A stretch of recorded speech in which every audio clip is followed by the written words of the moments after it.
साम्राज्य सामान्यांचा असामान्य आवाज।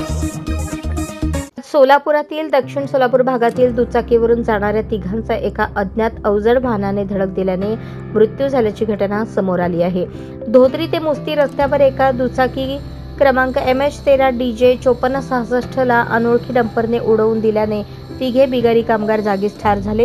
ही घटना अत्यंत हृदयद्रावक असून मृत व्यक्ती सर्वजण मुस्ती गावातील रहिवासी असल्याचे समजते।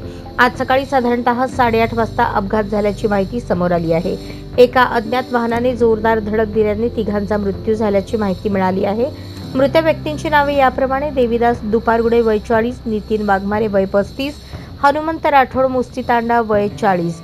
अपघातानंतर तिघांना सोलापुरातील सिव्हिल हॉस्पिटलमध्ये दाखल करण्यात आले असून डॉक्टरांनी त्यांना मृत घोषित केले। अपघातानंतर डंपर चालक पळून गेला असून पोलीस तपास सुरू आहे। मृत व्यक्ती मजुरी करून आपला उदरनिर्वाह करत होते आणि त्यांच्या जाण्यामुळे कुटुंबावर दुःखाचा डोंगर कोसळला आहे।